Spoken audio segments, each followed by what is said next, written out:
She has extensively worked in the field of business ethics, and she had also been kind enough to share the abstract with us way before, so that we would be prepared for listening to her. So thank you, Professor Nishigandha, for joining us. Next, let me invite Professor Yugank Goyal. He is with the Flame University, and Yugank has rich experience. He has worked in the field, his specialization is law and economics, and he has worked in the field of business ethics or ethics as a sustainable measure. He worked with Jindal Global Law School and Jindal Liberal Arts Department as well, and then he had joined Flame. So most welcome to HLAM's program. We have Professor Unni, V.K. Unni, who is professor with the Institute of Calcutta, Management Calcutta. He is by background a lawyer, but working with the public policy and management academic area in the IIM Calcutta. And most welcome to Professor Unni. I would now invite Professor Priyanshu Gupta, who was also an alumni of Indian Institute of Management Calcutta, and now he is with IIM Lucknow, and he is an assistant professor. He specializes in public policy area. I had shared those titles with everybody, but before we begin, Professor Nishigandha Goyal would be speaking on sustainable development and the agenda of global social justice. So please, ma'am. Thank you, Sanu, for giving me the opportunity and the first one.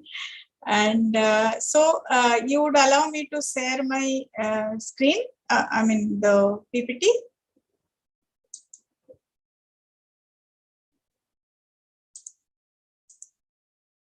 Yeah, so here I go. So this is something I think I started working on around 2017, and I had written a chapter on this in a book. I have some renewed interest in the area. That is the reason I thought probably I will talk about it. So the basic issue here is the division that is generally being made in the domain that sustainable development is something which relates to the green and the environment agenda. And there is a brown poverty reduction agenda, and they are seemingly contradictory to each other, because if you take care of poverty reduction, you are going to sort of utilize the non-renewable sources of energy, and you're going to carry on with the development agenda and all that. So that in a sense will impact the green environmental agenda. And that is the reason all you see in the, both in Paris Accord as well as Dave's, conference, they all focused about reducing the carbon emission thing. Okay, so how much carbon emission we can reduce? Can we keep it below 2 degrees centigrade or below 1.5 degrees centigrade? That is the issue. Okay, so I think that, of course, that is a genuine debate, but more than the carbon reduction agenda, there is something else that we need to fix. That is my research, and that is my sort of submission to the, to all of you, that I don't think carbon reduction agenda alone can be taken care of if we don't take care of the, the social justice thing, because it is intertwined. Actually, one is dependent on the other, but they are projected as if one is contradictory to the other, and that is where the problem lies. Okay, so I think somebody, to more appropriately, Egiman, 2005, he had actually done this division of 3 different paradigms of sustainability. One is environmental justice paradigm, which where like the concerns of labor and social justice were linked to the environment. That was more appropriately, this also got reflected in the Brundtland Commission report. Okay, so which is like, taking care of the present without compromising the future generations' capacity to take care of themselves. Then comes the new environmental paradigm, and I have a lot of issues with this, because knowingly or unknowingly, this paradigm recognize that they actually don't recognize that there is a relationship between environment and environmental sort of sustainability with social inequality. And this is where I think we need to invest more time, resource, and energy. That is, that is my take on this. And of course, the just sustainability paradigm, it sort of tries to link both the environmental justice paradigm and the new environmental paradigm. So what is actually sustainable development? To me, the response is, if development is sustainable, it needs to be just first. If it is not just, then it cannot be sustainable at any cost. Because and what is just is like, we have to have an idea of conservation, right? Conservation of resources is important, as well as equitable distribution of resources. Okay, so equitable distribution is important, which is not being reflected in any of the debates or any of the platform where we discuss about sustainability. So can we take care of sustainability if we cannot take care of the mindless exploitation and abuse? So if we cannot take care of mindless exploitation and abuse, I have my own doubt that we can ever take care of sustainability. Because in a sense, I'm going to talk a little more about it. I'm going to say that these things are universalistic notion in the sense that ethically it is something that we are talking about from the perspective of everybody around us, not just you, me. It is not just intragenerational, it is intra and intergenerational. So if we cannot take care of exploitation and abuse now, we cannot take care of sustainability of future. How can we do that? It is not possible, I mean, conceptually it is not possible, and practically also it is not possible. So because at the moment, what we see or what we know, that benefits are completely disproportionately distributed, whereas burden is inadvertently shared by all, and most likely the burden is, or the major chunk of the burden is shared by the lesser privileged people, because like how it happens. So sustainable development cannot happen unless and until we question why wealth concentration is happening. Okay, unless and until we figure out a response to the question of why wealth concentration is happening, why 1% of the world's richest are enjoying about 20% of the world's resources, or 20% of the world's richest are enjoying about 80% of the world's resources. Right? If we don't have an answer to this, we don't have an answer to sustainability.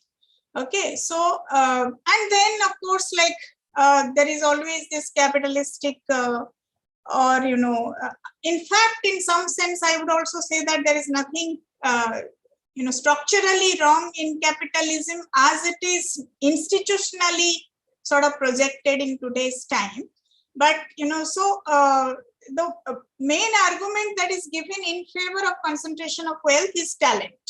Okay, but if you sort of I think if you read Michael Sandel's book, you recognize like why the CEOs, which were being paid 344 times more than the average employee salary, they failed to save the financial crisis. Why financial crisis happened?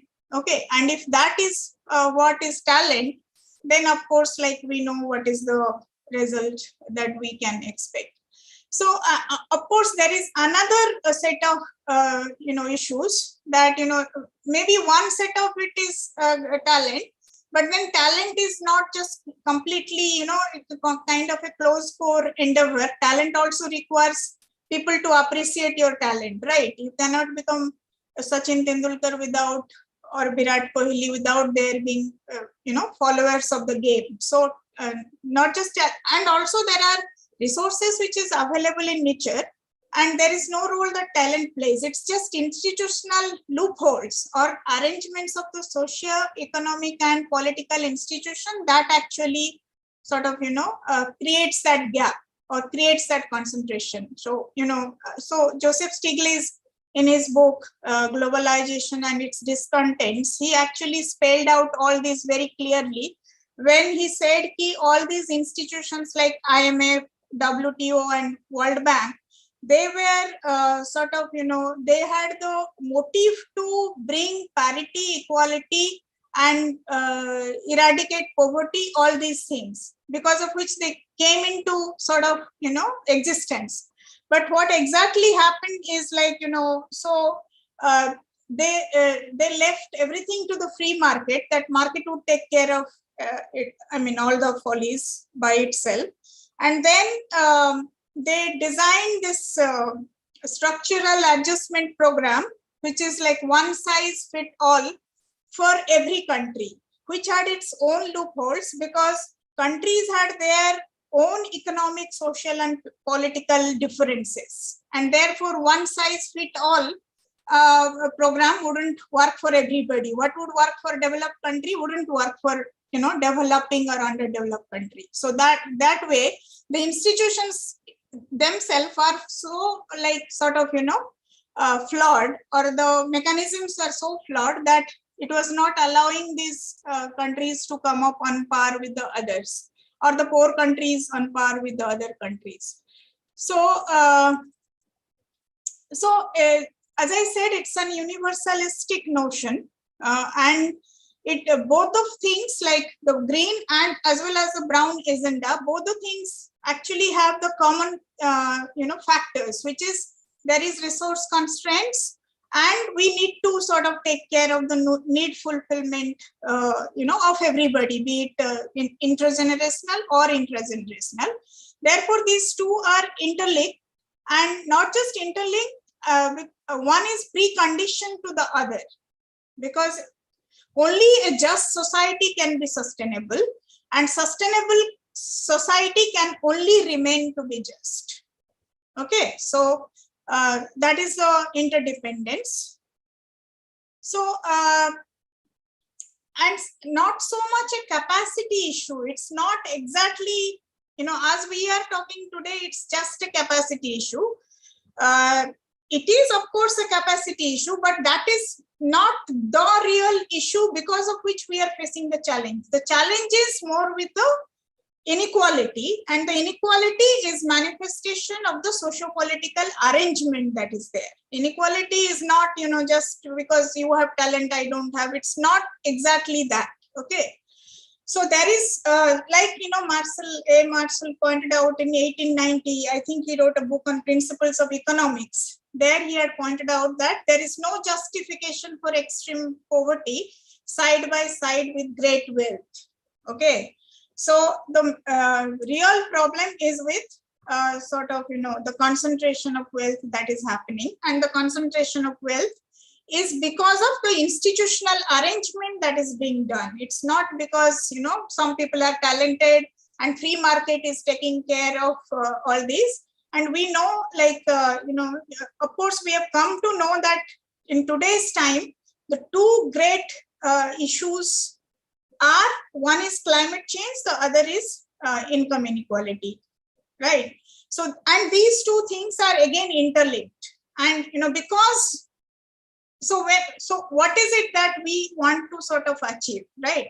So some people have done some research, and this research actually shows where people have, or the countries where people have more equal income distribution, and if they have greater civil liberties and political rights, higher literacy levels, if these are the preconditions, then that actually results in higher environmental quality. Okay, so without taking care of what is supposedly the brown agenda, we can't take care of the green, and brown needs to be focused more. Okay, So essentially, that is what is my submission, that brown and green are interlinked and intertwined. And the problem is not exactly resource constraintness. That is a problem. But the major problem is resource concentration or wealth concentration. Thank you very much. Thank you very much, Professor Nishigandha. In fact, that takes me back to the classes on international environmental law when we started off with intergenerational equity, wherein the moment you mention brown, they have to go brown rather than going green. None other than Edith Brown Weiss is the one who brought out the entire concept of intergenerational equity. So nice to listen to you. And any questions? Maybe we can do one thing. I was thinking that maybe we all can, you all can make maybe 15 minutes of short review, and then maybe we can take it forward for a panel discussion. Is it fine? Do we want to take the questions later? Because I believe that entire objective of this the panel is for stakeholders and sustainability. So if you want the question to be asked now, you can ask, or else maybe later also is fine. Okay, so I think I take it as a yes to go forward. So thank you, Professor Nishigandha. I would now invite Professor Yugang Goel, who would be discussing on taking environment culturally. So one of the discussions when, quickly over phone also when we had was on how law, culture, society, and how it has evolved has actually played a big role in arguing for sustainability. We are not looking at sustainability from the angle of corporates itself, but rather of the ecosystem itself.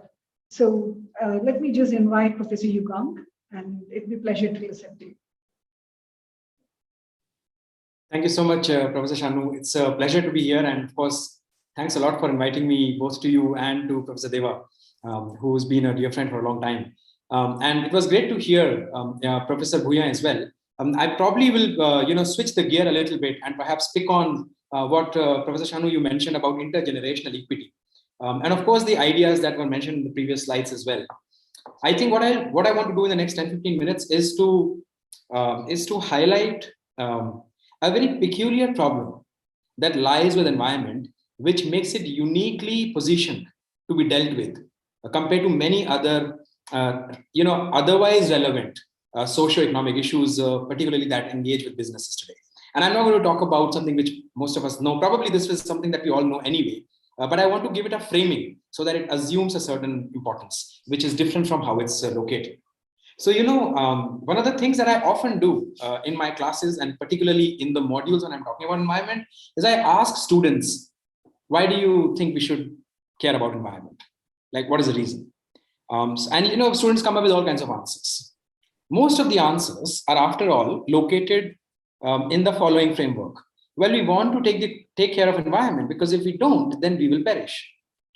Which is to say that we really want to take care of ourselves and not environment, because environment only becomes an instrument for our own well-being. And this whole idea of sustainability, therefore, at its root is very instrumental. We want sustainable development. We want sustainability because eventually environment does not have any intrinsic value for us. It is instrumental of value. It's like I asked students, and in fact, I asked this to students in IIM Kozhikode as well. So why did you join IIM Kozhikode? And people are telling me, oh well, probably for a good job or maybe for a better standard of living and so on and so forth. So here's my next question. So if I give you a good job, then you don't want to come to IIM Kozhikode, right? Because then you've got what you wanted. And then they start scratching their head. Well, but we also need good standard of living. Well, so if I give you good standard of living, then you don't need a good job either, because all of these pursuits are eventually leading you to something else, which is what is intrinsically valuable to you. Well, for some students who say, I joined IIM Kozhikode because I'm interested in learning, well, then I don't have an answer, because then joining IIM Kozhikode has an intrinsic value. The funny thing is, I am yet to come across a very scientific way of looking at environment where the reason to protect environment is intrinsic. And I think this is the peculiar problem that we're facing. We want to protect the environment, but actually it's because we want to preserve our own interests. If environment was not useful for us, we wouldn't have made any efforts to preserve it. And therefore, in order to preserve something which is instrumental, you need incentives. And hence the presence of vast amount of legal frameworks, as well as both carrot and stick, and penalties and taxes and commitments, and conference of parties, and everybody's talking together, because we need to create frameworks through which people can operate. And so that got me thinking into understanding, all right, what do we do about things that we really want intrinsically?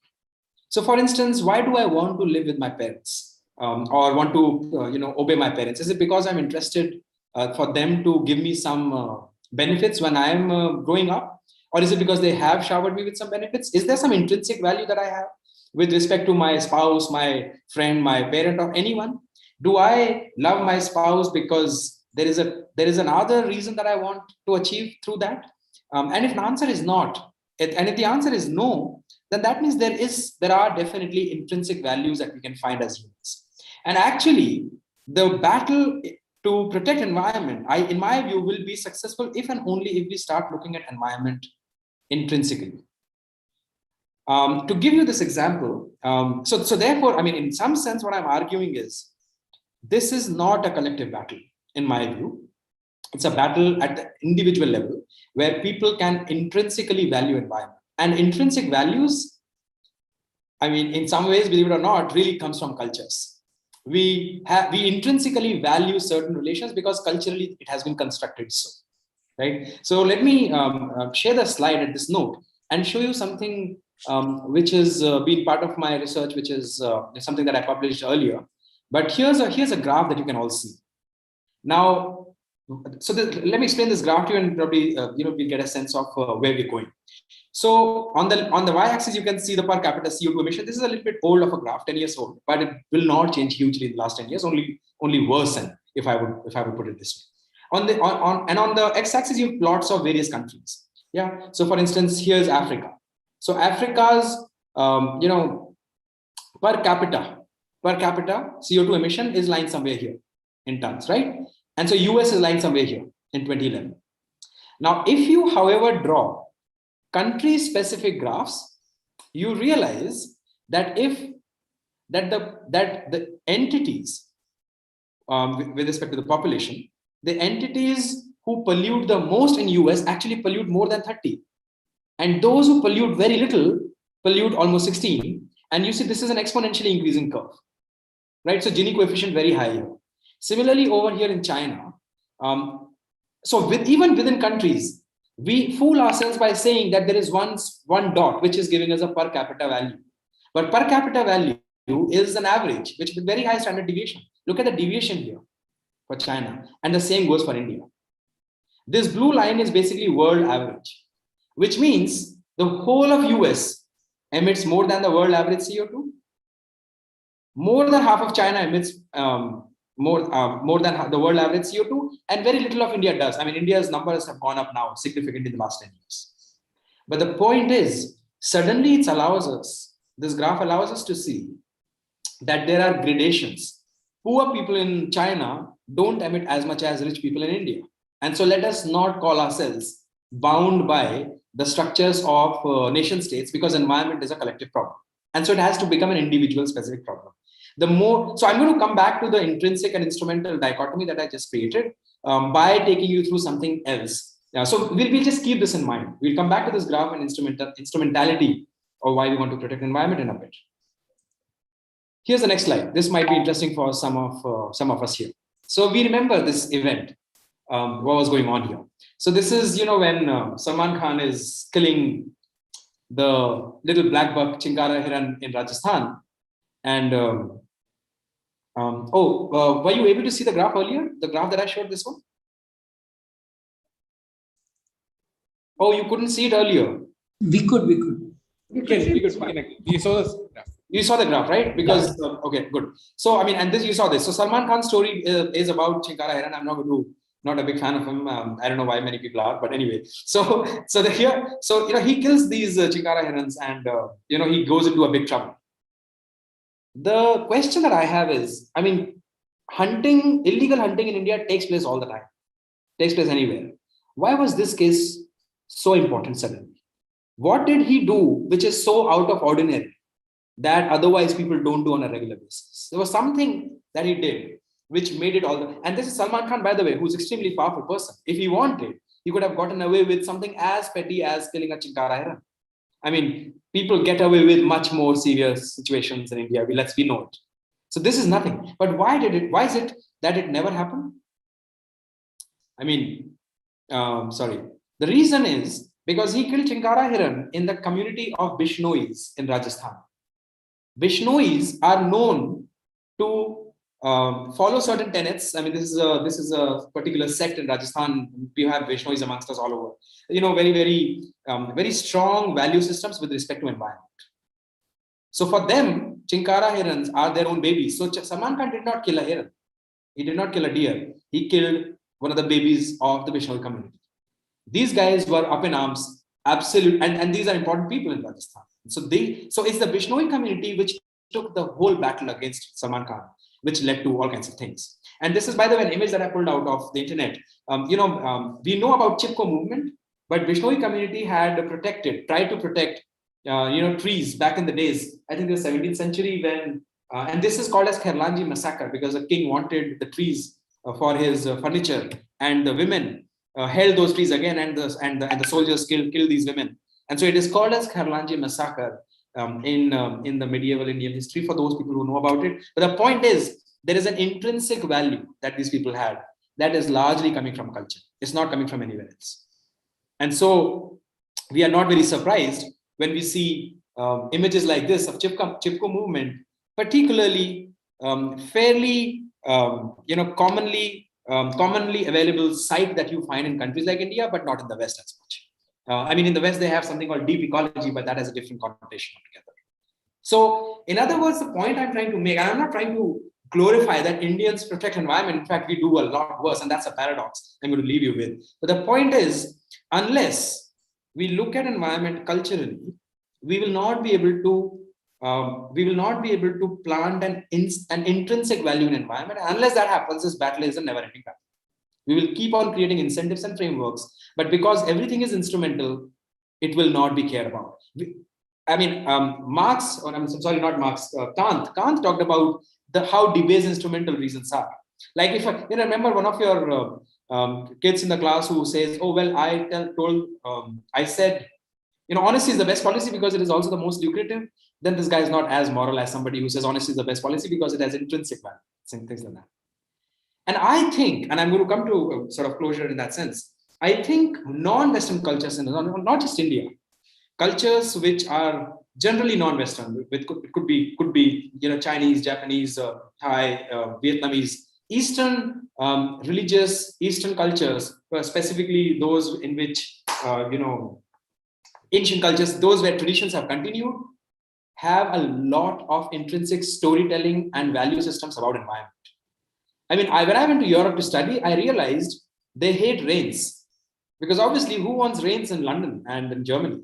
And India is the only country amongst the little bit of countries that I have explored in this context where we have songs about rains. I mean, we celebrate them because of course it's a hot country. So rains come with so much of prosperity and, we have poems written about it. In the West, we call it rain check. Over here, a rain check is a good idea, literally speaking. We have stories and books written. This is a short of Kalidas writes Meghdootam, and this is about a story of how a cloud is. It's a story of India from the eyes of a cloud, going from Madhya Pradesh to the north of country. It's not that the West does not care about environment, but this allows cultures to assume higher levels of importance, and therefore intrinsic values start emerging. And so there's what we have to find in all the cultures. In fact, even in India, because of course we are the huge polluters of the world today. Look at, some of you may be able to identify these pictures. They all come from the Dongriya Kondh tribe, which is famous for fighting the battle against Vedanta on the Niyamgiri hills, the bauxite mining, right? Gram Sabhas were conducted over and over again, and they were all dismissive of what Vedanta was doing because this hill was a deity, it was cultural. So it had an intrinsic value. The ideas that I'm proposing right now in this conversation are not new in many ways. In fact, I will tell you, some of you who may not have heard of this paper, Lynn White in the year 1967 writes this amazing article in this magazine called Science, the historical roots of our ecological crisis, and he argues, he got into a lot of trouble because of this article. He's arguing that actually, if you claim that God has made everything for your own consumption, so he's taking a jibe at how the biblical origins of the world ascribe the presence of the whole world in the services of man, because that's how God intended it to be. And so the world is there to be exploited by man. I mean, this is the ordained that this is part of the story that the Testament gives. So Lynn White's argument is, well, if we think religiously, we are told that the world is at our disposal, and therefore no wonder the environmental degradation is happening. This is 1967. Almost at the same time, there was a book that came out called the Silent Spring, Rachel Carson, when she's talking about the horrible stuff we are doing with fertilizers. So both Lynn White, Rachel Carson, and of course this is almost the same time, by the way, if you remember, when we had the first shot of Earth taken from Apollo 11 from Moon, suspended in this abyss of darkness. And we somehow, for the first time, feel, oh guys, we are alone here. We have to protect this place. So all of these things are taking place in the late 60s, somewhere in the 50s and 60s. And it is telling us, well, the construction of our planet and the construction of the environment in our minds is cultural. And if culturally we are told environment is at our disposal, we will destroy it. If culturally we are told protect the environment, we'll probably not destroy it. And that is why you see, I come back to the same graph, where distinctions within the nation states become important, because of course, this has long-term implications, large-scale implications. In many ways, therefore, what I'm arguing is, so at level one, unless we assume environment to have an intrinsic value, there is little we will do about it. But second, it's very difficult to do it because even cultures like China, India, or Eastern cultures where environment, I can go on and on. We have stories. When I used to play football, they would tell me to touch the ground. My sports teacher would ask me to touch the ground with my forehead before I enter into the playground. And one day I asked him, being the most irreligious and secular of all my students amongst my class, why are you making me do this? I'm not religious at all. He said, no, you are saying sorry to the grass, so that because you will trample upon them. And this is something which was very unique. Now it's true. It's at some level, it's so Bruno Latour comes up with this interesting definition of modernity, and this might make it too humanity-driven conversation in a business school. But for the sake of at the risk of doing it, let me do it.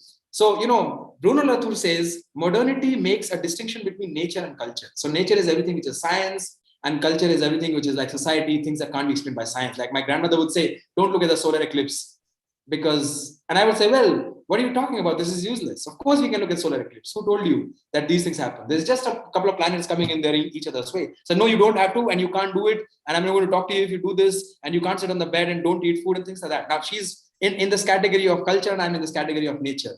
But the problem is this distinction is not so complete. And this is what Latour says. He says that we have never been modern. Both nature and culture intertwine, and climate change is an extremely interesting example to know how culture and nature talk to each other.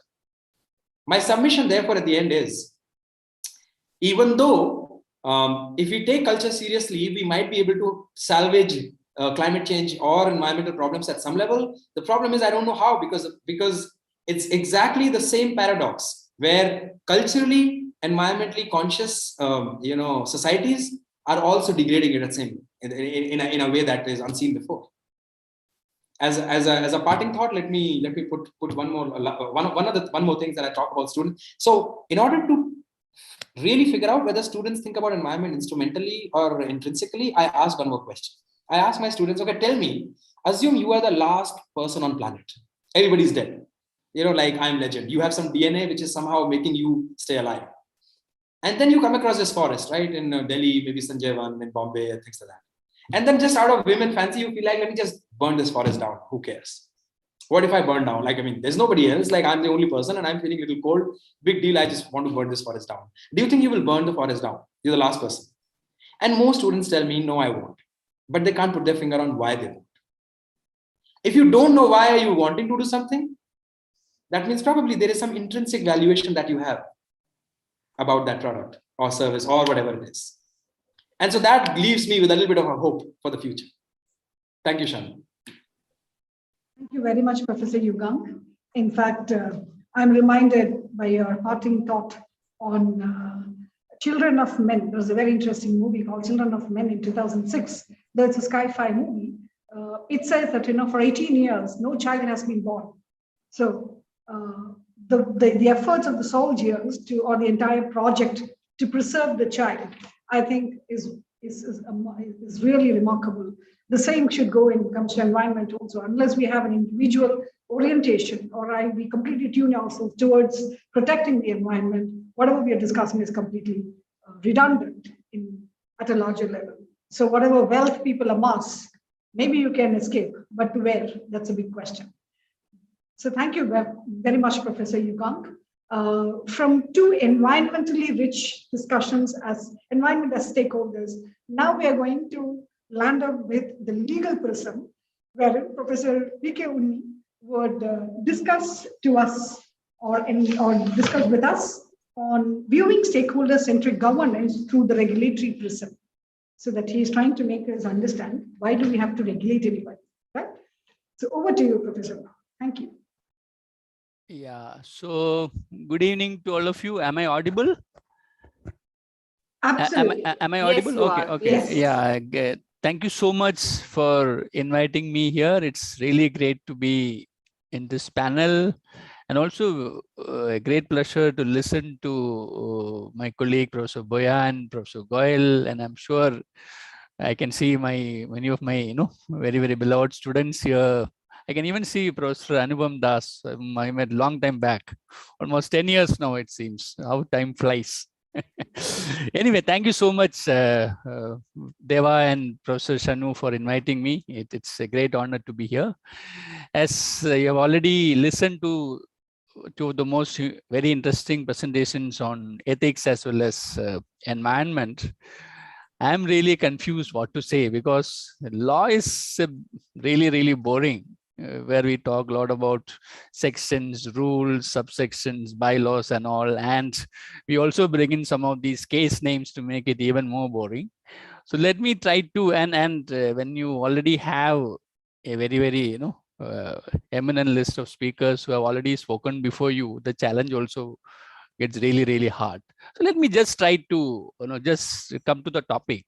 All of us know the primary objective of corporate law or governance is to control the conflicts of interest amongst various corporate constituencies. This is the primary intention of law, especially the corporate law, because we know there are multiple stakeholders there, and the interests of one particular group may not be synonymous or may not be really in sync with the other stakeholder. And these conflicts are generally referred in economic literature as agency problems. I can see, Priyanshu's eyes lighting up. You would have heard about, or you'd be just reminded about Professor Michael Jensen and William Mackling's the classic work on that, the theory of the firm and all. So this is something which we all know. And this particular agency problem arises when the welfare of one party, which is the principal, is dependent on the actions taken by the other party, who is called as the agent. So we lawyers also try to say that agency is our the law of agency. We actually, we are the main custodians. I know that's really not correct, because agency as a theory has a lot of implications for the entire business or the entire relationships also. But what I'm talking about is the agency problem, which arises when the welfare or some of the benefits of one party is dependent upon the other party, which means this is also problematic, because the agent should be always motivated to act in the interest of the principal. Because he really doesn't have any interest. There should be some other incentive to make sure that he acts in a particular manner. So the corporate governance literature generally defines 3 generic agency problems. There could be more also, but I'm talking only about the major 3. So one is called the manager shareholder agency problem. This problem in a way talks about the conflict between the company's managers. Managers, I mean people in the board holding executive positions, and its shareholders. To make things simple, I'm just telling that shareholders are the owners of the company. Legally, all of us know. Salama will immediately pounce on me and say, "Sir, you only thought shareholders are not the owners." I know they only own the shares, but we are just trying to make things simple here.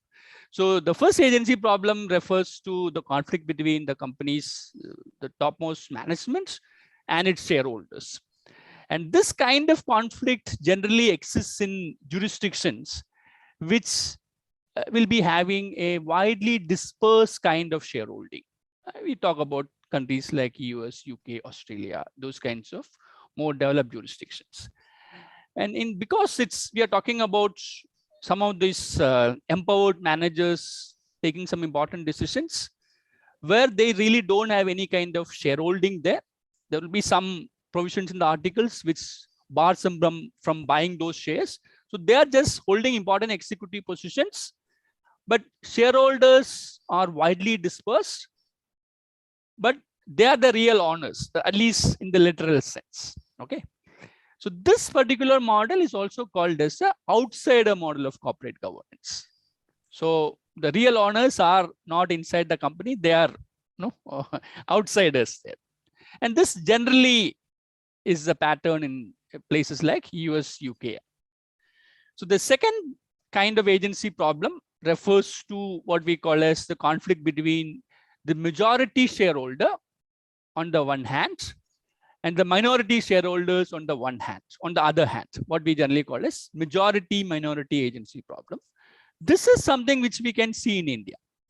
The first one, if you ask me, I can only give hardly two names, L&T and ITC, outside the banking sector. Banking sector is different. So here, all the companies which we know, most of them will be having this particular feature called the majority minority agency problem. And this is prevalent in jurisdictions that display a concentrated shareholding, which means a very strong promoter driving the business. He also is in the executive position because of his shareholding. He also manages it. So you can see he wearing multiple hats. Okay, if you want to call it crown also, you can use it depending upon how powerful that company is. So, and this model, because the people who are owning a substantial chunk of shares are also inside or manning top positions, we call this model as the insider model of corporate governance. Okay. The third agency problem, there could be one more important agency problem in generic literature. This relates to the conflict between the people who own the company or the people who manage the affairs on the one hand, and the other stakeholders. Who are they? They could be the creditors, they could be the employees, they could be the consuming public, or it could be someone who might be losing their land as a result of the company's expansion plans. So here comes all your stakeholders like environment protection, all those kinds of things. So this one is also important now. So why I am telling about these three models is because compared to what we were actually used to earlier, where we only spoke about the shareholders, the company only was concerned about the shareholders. We are moving from this particular shareholder centric model to a much broader stakeholder centric model. So if you ask me where is the theoretical background for this, I am giving you that. Not me, I am not giving you, all of you know the classic lawyer economist combination, the Burl and Means, the classic book, The Modern Corporation and Private Property. So I always say lawyer and economist, it's a deadly combination. No? Adolf Burl is a lawyer, Gardner Means is an economist. So both of them sit and write something means it's a classic book. So this talks about these three different models. So the third one is called the controller stakeholder agency problem. This can happen in both the first one and the second one, but generally this problem gets accentuated in the case of the insider model of corporate governance. Generally, others also might happen, but because in the first category of outsider model, because it's much widespread, this may not be that much present. But in the second one, this controller stakeholder agency problem becomes really, really serious. Some of the examples which Professor Goyal was talking about, Vedanta Singh and all, there the shareholders and the management were actually was on one side, because if this particular mining is not allowed, or if this particular plant is closed down, ultimately it's going to impact the shareholders, right? So in certain cases, even creditors might be on one side. Certain creditors may not be, depending upon what kind of security you are holding to. So if you are, and if I'm a banker who is not holding any particular piece of land there, then no, I'm really concerned. If there is some other tangible security, then I'm not too much bothered. So depending upon the facts and circumstances, where you are actually going to place your bets can also differ here. So these are the three models which we know. The manager shareholder agency problem, I'm not getting much into. Earlier days, India had faced this when we had something called managing agency system. Now we don't have that. So we are not too much bothered about this. The second one, we are really concerned because Indian law, the Indian companies, most of them have a very concentrated shareholding. Outside the banking sector, I cannot name more than 2 companies without a promoter. And one is obviously one from Calcutta, all of you know, ITC, the other one is L&T. These are the only 2 companies outside the banking sector. So you know how important this particular model is for us. So you know, when we talk about this governance and the evolution of all these things, initially India was following the UK model, then we had the Baba Committee report, 1956 Act was passed, all those things were there. But when we specifically talk about corporate governance, it was not SEBI which did the initial kind of groundwork. It was actually a voluntary code being drafted by CII called the Desirable Code on Corporate Governance, which some of the Indian companies started to adopt. Taking a cue from that, SEBI appointed a committee under Kumar Mangalam Birla, which came with certain recommendations, which was incorporated into the listing agreement clause 49. That's called the clause 49 of the listing agreement. So initially, SEBI was not directly involved. SEBI appointed committees, but SEBI did not pass any law, any regulation. SEBI implemented these things through the listing agreement, to the clause, different particular clauses of the listing agreement. Then there was another. So when Kumar Mangalam Birla committee reported, submitted all these things, there was some major scams which followed that in the US, the Enron scam, all those things. There was a regulatory response through Sarbanes-Oxley Act. Unfortunately, Kumar Mangalam Birla report could not capture that. So they had to appoint one more committee under N.R. Narayanamurthy. So that came with a lot of important recommendations on independent directors, how many of them would be there, audit committee, all those things. But if you actually go back to what I mentioned earlier, the system of independent directors would be really relevant in the context of the outsider model of corporate governance. It may not really work well in the insider model because here the insiders are also the managers here. Take the case of Yes Bank, Rana Kapoor. He was a promoter. He was also the manager in the sense he was also the, until RBI did not extend his term, he was a CEO.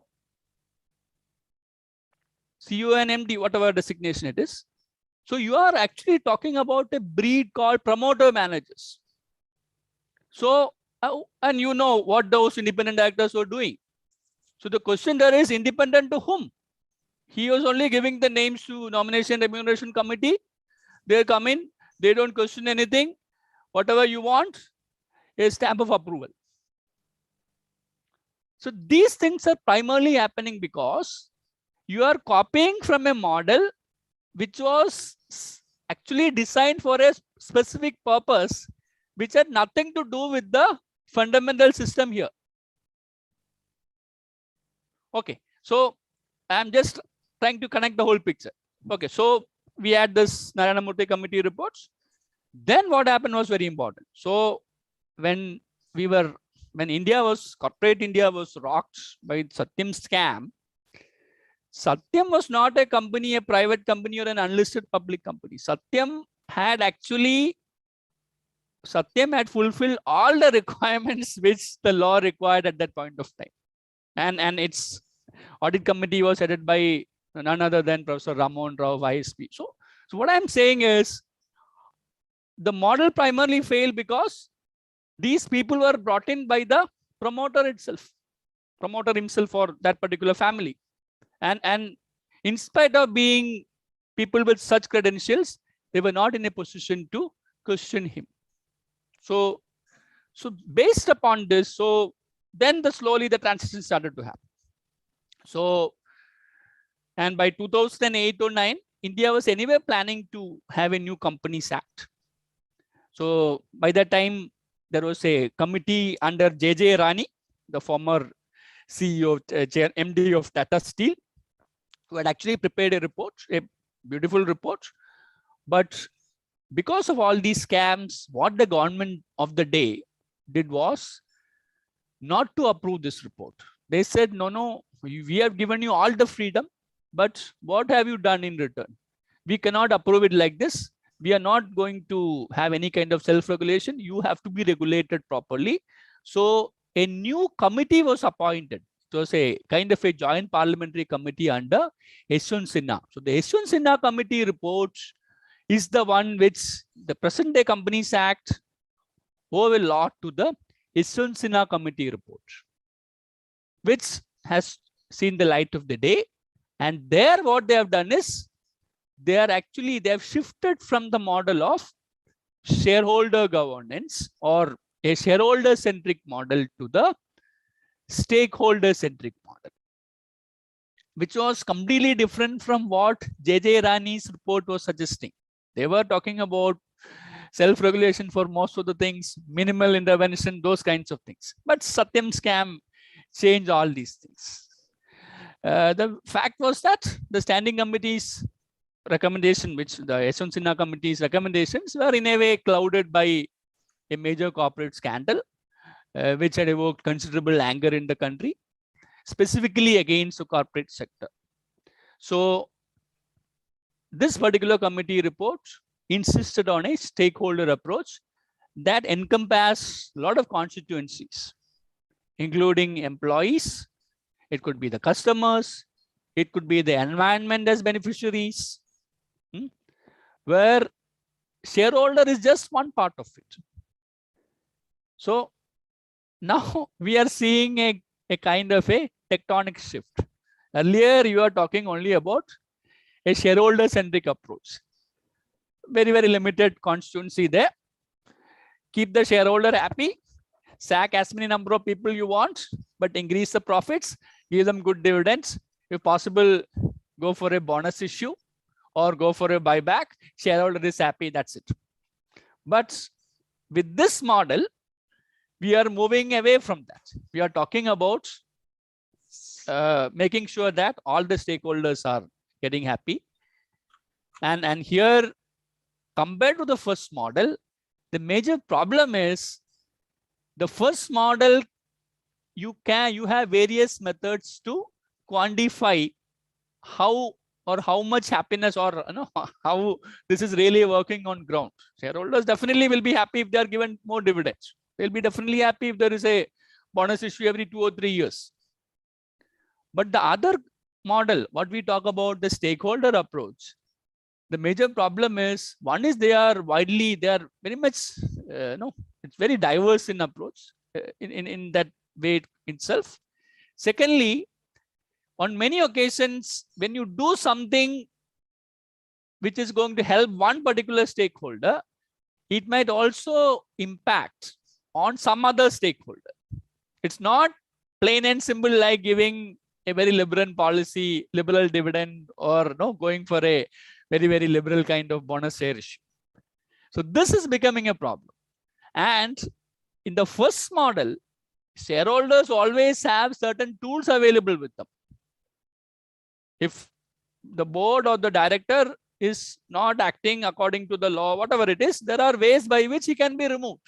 Of course, it requires a substantial number, all those things, but that is possible. Shareholders can always do that.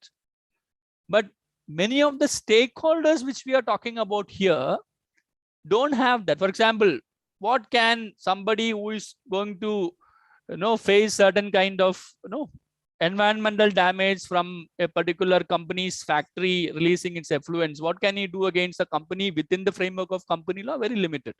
He has to use some other laws for that, and that how many years it will take. So you are talking about a stakeholder approach, but not giving them the right tools for that.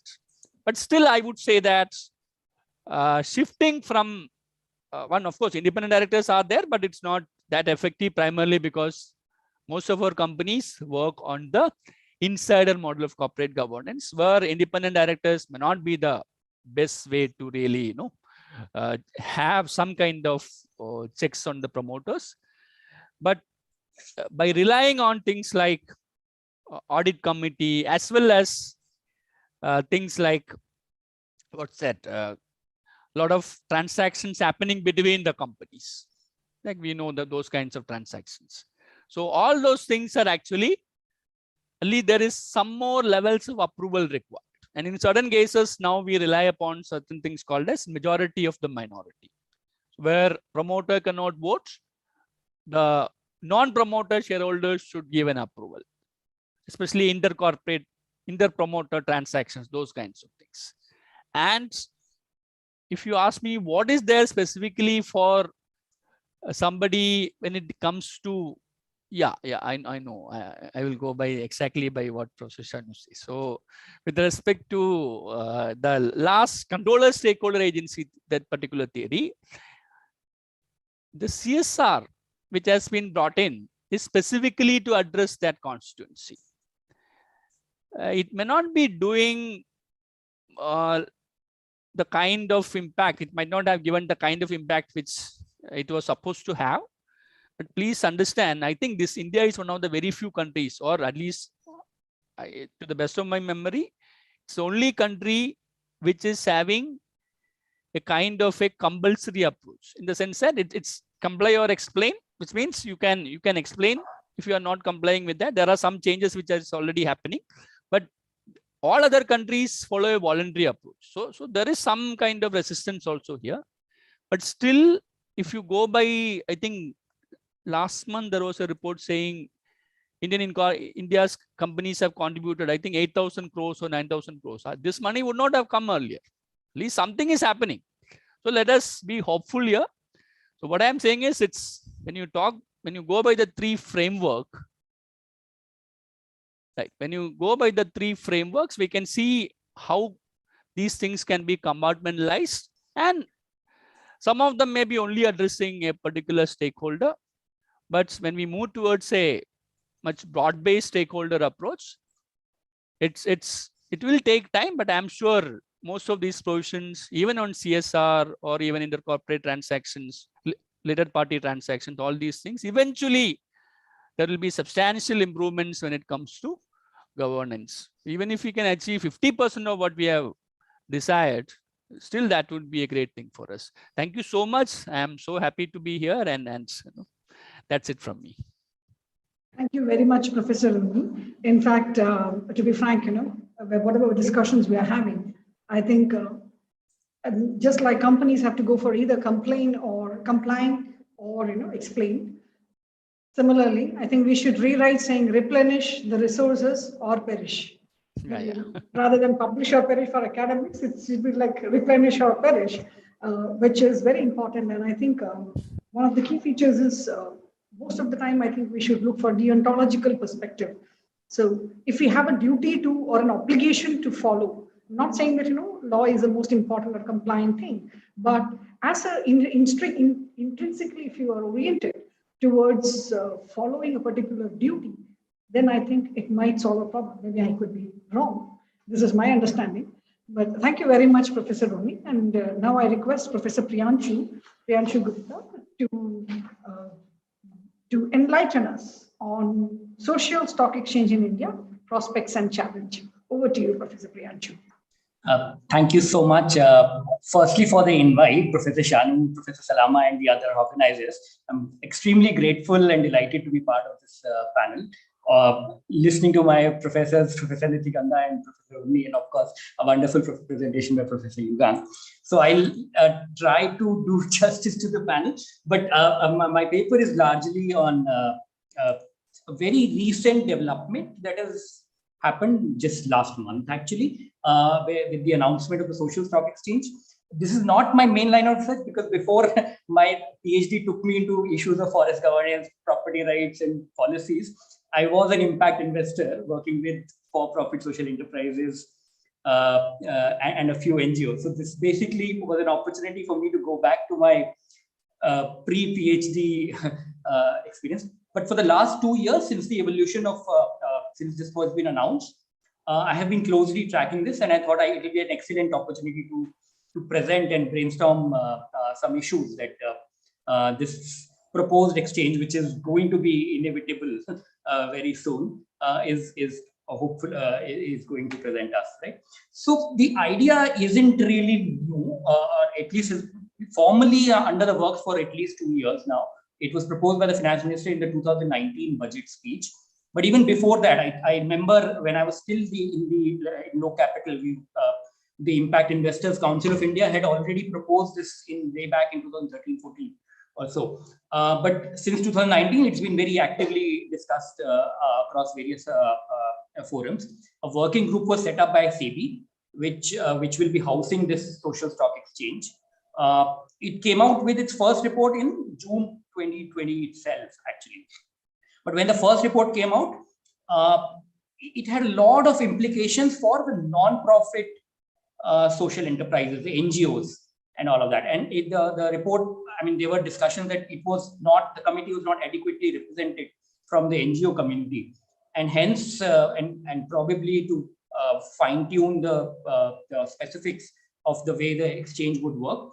There was a technical group that got constituted in October 2020, which now included much more representation from the NGO community, which finally presented its report on May 21, and there were public consultations, elaborate workshops, conferences were held officially by SEBI and NABARD and the key people behind the initiative.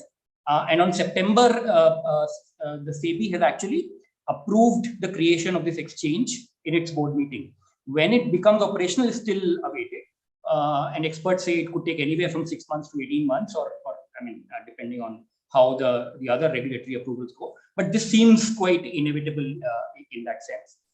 The vision of this exchange is articulated by the finance minister herself in 2019, when she said that it is to take capital markets closer to the masses and meet the various social welfare objectives of inclusive growth and other inclusion. Right? And the second, which I think is not emphasized enough, is to bring social welfare oriented organizations under a regulatory ambit of SEBI. So it's a new regulatory mechanism itself as well. The enabling drive. So India is one of the few countries in the world which is actually ripe for such an exchange. Why? Because we have a very vibrant for-profit social enterprise sector. Almost 20,000 crore worth of money or capital flows annually. In fact, 80,000 crore is deployed as on 2020. And equally large, in fact, till some time back, it was the dominant sector, the non-profit or the philanthropic sector, which is roughly 75,000 crores annually today. But now I think for-profit sector is almost getting there in terms of fund flows. The third enabler is that globally over the last 20 years, we have had a lot of conversation around how do we measure impact? How do we measure outcomes? Especially when it comes to environmental outcomes, social outcomes. There is ESG reporting that has happened. After the CSR bill passed out, it is actually mandatory for you to report on ESG parameters as well. So a lot of work on metricization has already happened, or at least it is on the work. So some definitions are available, some are being processed. globally we're there, and Indian companies are very much at the forefront of the definitions of some of these impact and metrics. Then India is not the first country. There are other countries, Brazil, Singapore, UK, Canada, South Africa. They've all set up a social stock exchange over the last 15 years.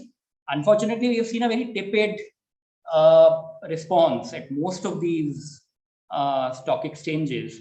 But somehow the promise and the drive behind Indian social stock exchange seems to be stronger, and maybe it is just the opportune time when it might actually succeed. And India is actually a big market that if it succeeds in India, maybe it can set a model for the rest of the world as well.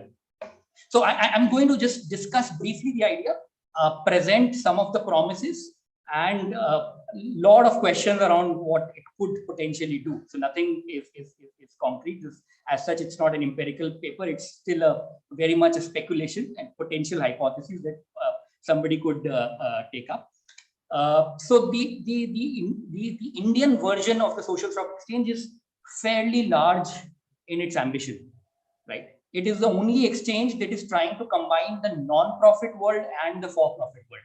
So a common exchange where for-profit social enterprises and the non-profit social enterprises will list and be traded in some sense.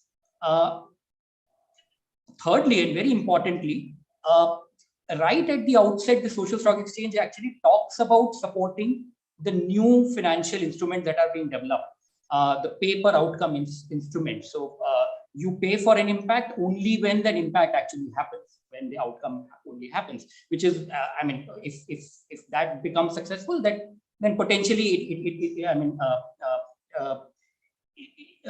philosophically it is actually having the market solve its own externality problems. So the Indian social stock exchange, right in its vision and right in its technical specifications, has already said that we want to support these paper outcome instruments, even though only about 200 such transactions have actually happened globally, which is not enough for any exchange. Even if it were at a global level, it is not enough for an exchange, but Indian exchange is actually committed to actually deploying that. The second key thing about the Indian exchange is that they have defined what constitutes a social enterprise. It is a restrictive definition, but there is a definition. They say that any enterprise involved in 15 broad sets of activities, these are very closely aligned to the Sustainable Development Goals and priority areas identified by NITI Aayog, include, of course, education, health, poverty reduction, hunger reduction, environment, climate change, sports, and all the others, right? So explicitly, these organizations will have to declare that the main purpose of their existence is to create positive impact. And this also has to translate into certain numbers. At least 67% of the revenues, expenditures, or clients should come from these 15 sets of activities that have been defined as legitimate social activities. Thirdly, Indian social stock exchange actually gone beyond just a registry, which has been the dominant form in other countries. They're simply not talking about listing the investors and the organizations and allowing them to match some kind of matchmaking. They've actually gone one step ahead. They are actually talking about creation of these markets by proposing new sets of instruments, by having a dedicated fund to build capacities for organizations to promote in these things. So they've actually, in fact, the zero coupon, zero principal bond is something of a new creation that this committee is actually proposing right away, which will enable the non-profit organizations to trade just like for-profit organizations. It's a grant mimicking a traditional debt structure. And the fourth important point about it is that it's not just the exchange. The government is actually committing to creating an enabling ecosystem. It's not just simply that an exchange will come and people can list and move on. No, the government is actually proposing a full capacity building fund. They are proposing a set of social auditors, which will be impaneled under the chartered accountant body, which will be a self-regulatory body, but under the broad supervision of the CAC. And they are proposing creation of these information repositories. Still early work, still very much the idea. at the ideation stage. The promise and the hope, and for after talking to people in this sector, that the real promise and hope is that this creation of this exchange will increase the fund flows.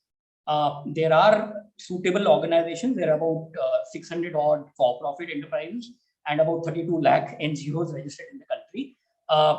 Their information is not transparently available, which means that not enough funds are reaching or not reaching where they are supposed to reach. Existing models have already proven that all kinds of investors exist in India. So there is that proof of concept that if something of this happens, maybe funds will start coming. So we've seen in the terms of crowd lending platforms in the NGO world, and obviously in the for-profit world, we have some intermediaries which have basically done that proof of concept. The second hope, and this is a bigger hope actually for the entire sector itself, is that this could lead to a standardized conversation around valuing impact from measuring impact. So far, the focus globally has only been measuring impact. How do you measure environmental impact? How do you measure social impact? Right? But it could take the conversation one step ahead. How do you value it?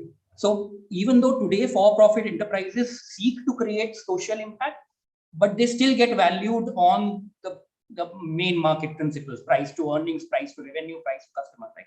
But could we see another day when we will have a metric called price per job created or price per additional incremental learning unit created? So things like that are just not possible today because the market is not sufficiently deep today to have that kind of a metric coming up. So if the idea were to succeed, the hope is that this would steer conversation in that direction. And in any case, even if it were not to succeed, at least it will steer the conversation towards more quantifiable, measurable impact outcomes. It will definitely increase the legitimacy of the impact-focused organizations, which are usually viewed with suspicion, and deepen the markets.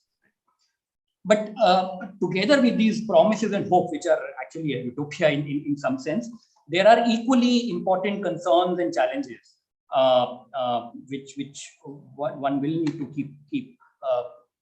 The way I understand the social enterprise landscape in the country, there are three types of organizations based on the activity they perform. So a bulk of our NGOs and even the for-profit social enterprises, they fall into this hands and legs category. So basically, these are organizations where state or the market fails to reach. They are actually there as extensions of both state or the market, acting as the hands and legs of the two. The second category of our social enterprises are the innovators, the mind. So they think, they create, they pioneer new models, which either the state or the market could take up. So for example, Arvind Eye Care Hospital, when they pioneered that methodology of reduction in the cost of cataract surgery, it was taken up by both the state and the market in some sense, right? So, or things, yeah. And the third category of organization is the heart, the conscience keepers, the human rights groups, the advocacy organizations, or the environmental advocacy groups, which tend to remind the state and the market as to where their policies or practices are going wrong. One of the key questions is that maybe the conversation around the social stock exchange will tend to privilege the hands and legs delivery or service delivery, large service delivery organizations at the expense of the other two. Second, there is a very legitimate question that if the exchange were to succeed, it could spur mission drift, where a lot more of the organizations tend to get swayed by the commercial objectives as compared to social ones, especially when the two sets of enterprises will be listed on that same exchange. Or at least the mission will come towards more and more measurable metrics of impact rather than the qualitative metrics of impact. Or it could lead to impact skimming. So it's much easier to deliver an improvement in learning outcomes in, say, Bombay, urban Bombay, than in a rural Chhattisgarh village, right? So would it push all the NGOs towards urban Bombay rather than where it is actually? So those kind of questions. Third, could it lead to unfair comparisons and re-altering the capital flows into very difficult conversations? So Can the non-profit, the for-profit world cannibalize the non-profit? The question about scale versus depth of impact, the sectoral comparisons, etc. Fourth, will these gains that will come from increased marketization, they be lost in the increased cost? Because measuring impact comes with a lot of costs, because you need a trained personnel, you need somebody to fill up those audit compliance reports, etc., and all of that. And not only that, it could also lead to a shift in power balances towards more English-speaking MBAs and CAs rather than actually the NGO promoters or the communities themselves. It might lead to just greater fund move going to more professionally run social enterprises at the decimation of more small-scale, locally oriented enterprises. Lastly, I don't think any of our social enterprises are actually have the balance sheets to withstand the volatility of the fund flow. So that's one word of caution. And what might be a perverse outcome could be that the non-listed social enterprises might see an erosion of their legitimacy than what it is today. Summing up, at a philosophical level, the idea of creating a market for social work is paradoxical, because many of the problems that NGOs are trying to solve are an outcome of market failure, right? Which is where the promise is actually, right? Because if it works, it is actually a self-correcting market mechanism to address social problems, right? But this is also the point of skepticism. Would it really work in that manner?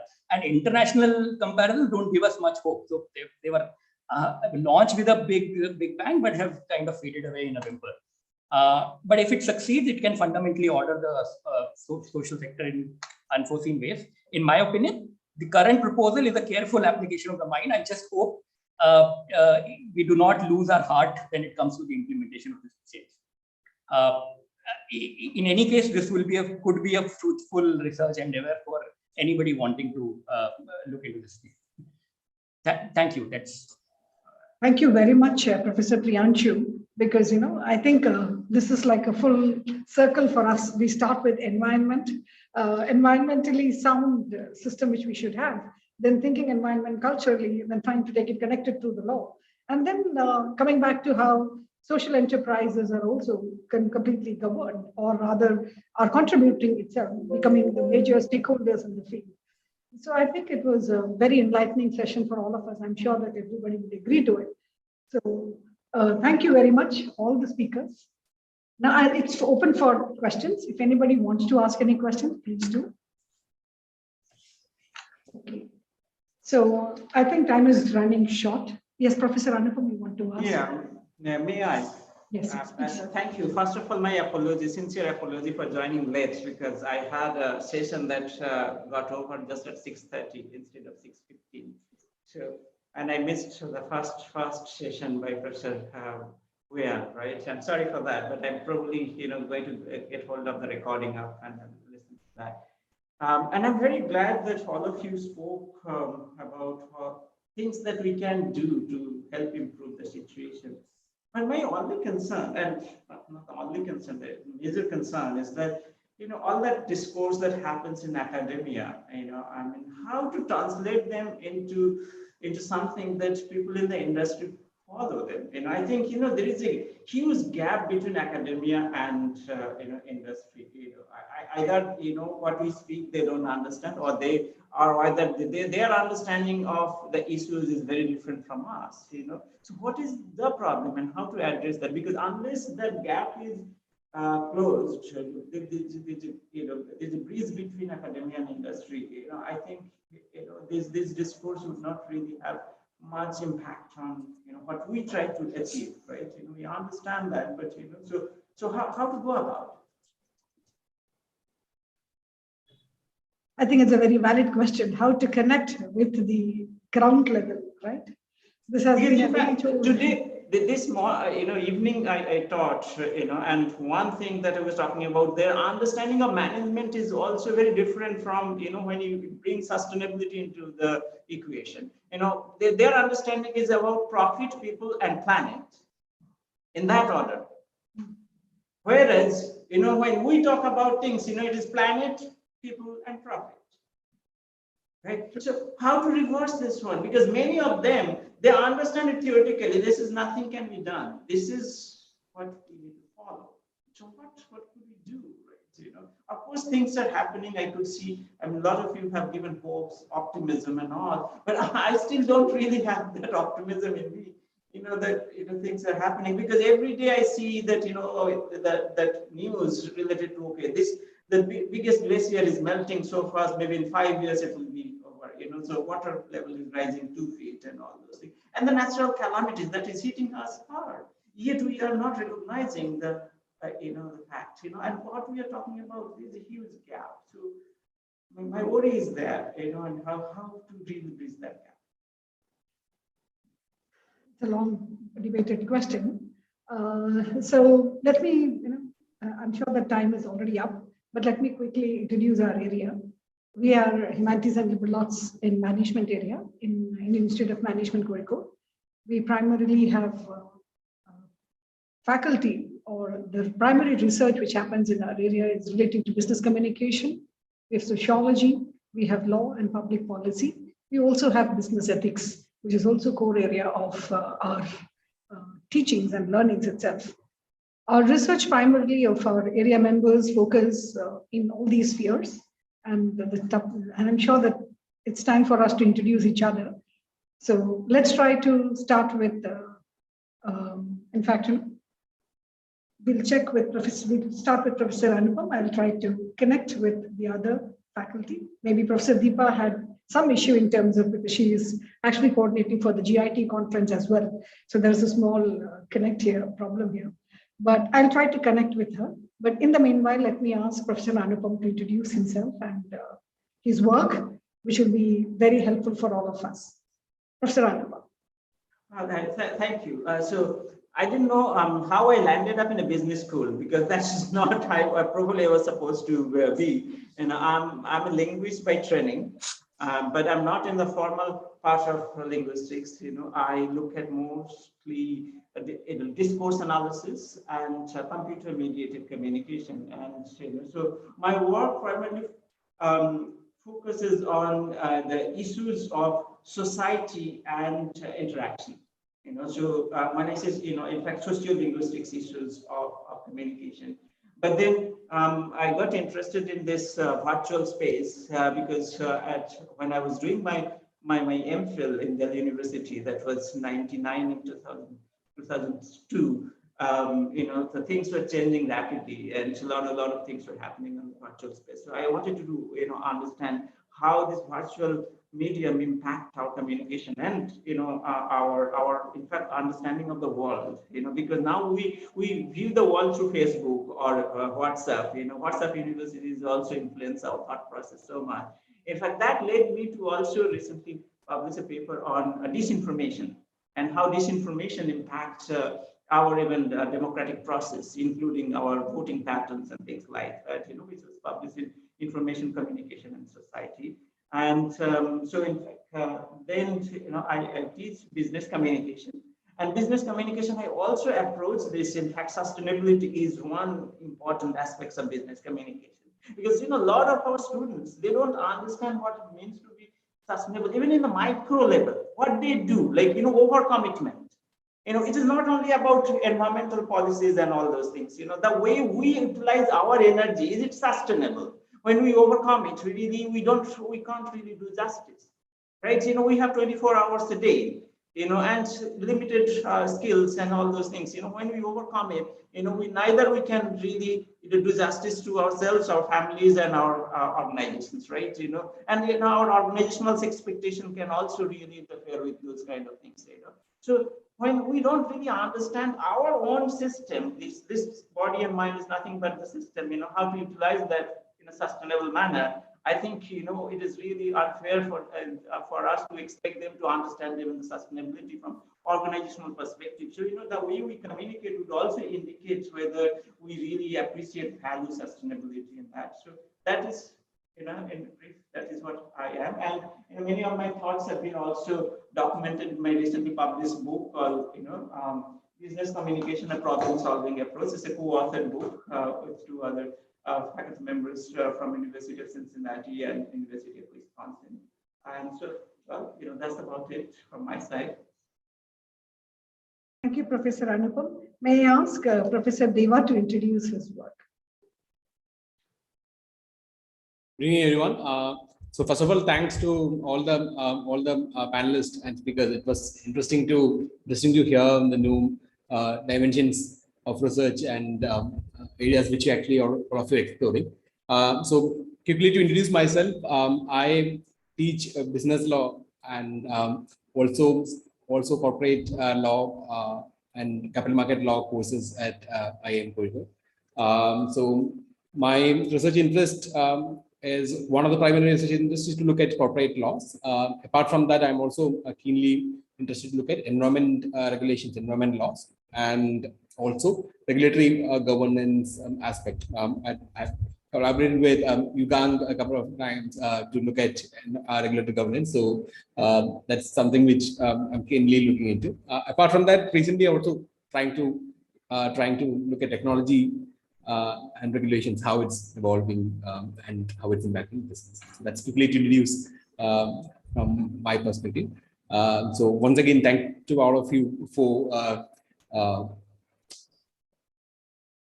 coming here and actually sharing the thoughts with us. So I'll, due to the paucity of time, I'll just hand over back to Professor Shanu. I had a couple of questions to share to ask, but I think its time is running out, so I don't want to pester all of you at this point of time.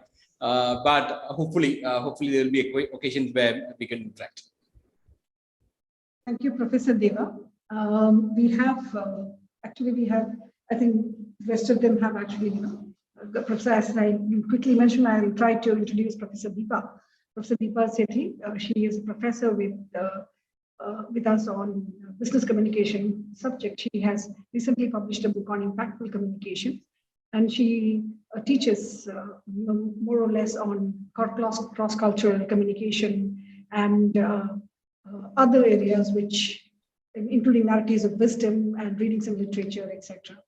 So she has been also the conference chair for the GIT, which is Globalizing Indian Thought, which is happening parallelly. So that's exactly why there has been a lag from us. Sorry for the delay and the way our colleagues have actually excused themselves at times.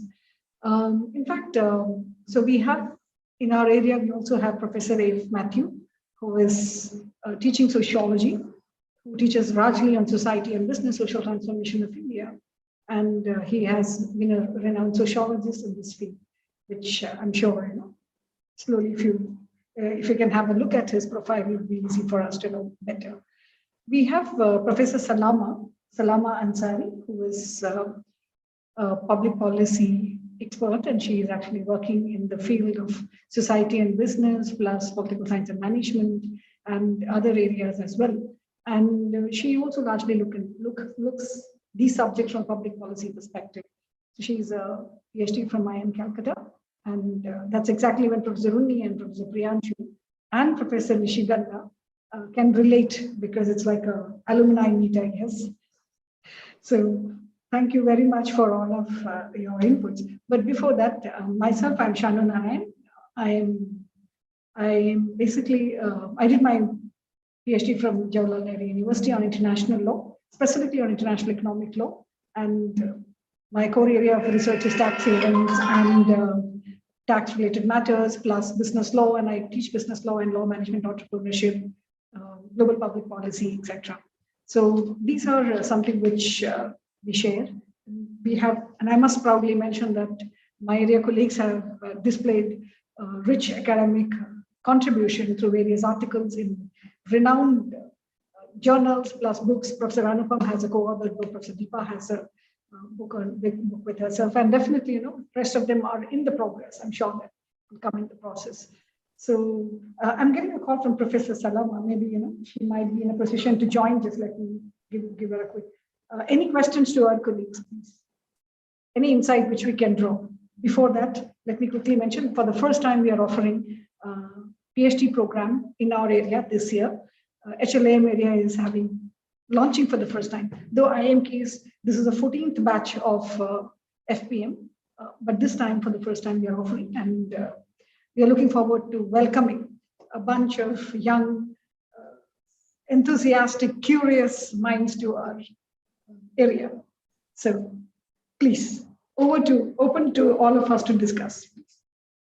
Professor Shanu, I'm afraid I had a hard stop at 7:30. There are some people waiting for me in the meeting, so I'd probably like to take leave if you don't mind. Thank you very much, Professor. Yeah. Thank you so much. Anybody else wants to say hello? In fact, that's the best way. This is just a beginning. We are going to have we are going to have a group of scholars who work in the similar field, and I'm sure that we'll take it forward slowly so that we'll be accustomed with our research and contributions and ideas and perspectives. So thank you very much, Professor Yugang. No, thanks a lot. Thanks a lot for inviting me, and so it was great to hear these presentations. In fact, I learned a lot as well. So thank you so much. Extremely sorry for leaving at this hour, but not at all. Thank you. Thank you very much. Thank you very much. Thank you so much. Thank you. I should thank Professor Deva for inviting Professor Yugang. He was the one who said that, yes, I'll pitch in and help. Right. So anybody wants to share any ideas with? Anybody wants to share any? Just a comment, Professor Undi, I always look forward to seeing your one-liner on Facebook. Some of them are quite so, I guess, maybe, this kind of the question I asked, some of the answers could be there. Maybe you could continue to give some such one-liners on Facebook. That would probably, make the practitioners think a little deeper and, take that seriously to implement. Those are quite impactful, and I could see that, how your followers really respond to that. So, I think he has quite a following, Professor Unni, I think. Thank you so much, Anubham. I realized that some 897 people recently liked one of my comments, which I had actually copied from somebody. People think it is mine. It's mine. It's not mine. It was a forwarded WhatsApp joke which I posted. I saw 897 people liking, and some of them calling me and all. It was completely, So and, I really don't know what's happening. Professor Nishikanta, we really miss you here. I think last time we saw you here, that was probably 5-6 years ago, right? After that, yeah, I think it's much longer. It's like around 10 years or so. Oh, yeah. So it's been long. So it is overdue. Maybe you can, come and visit us, for instance. Yeah, I have been busy with some personal things. So, and of course, then COVID was another culprit because of which travel and all that is limited. But yeah, I also miss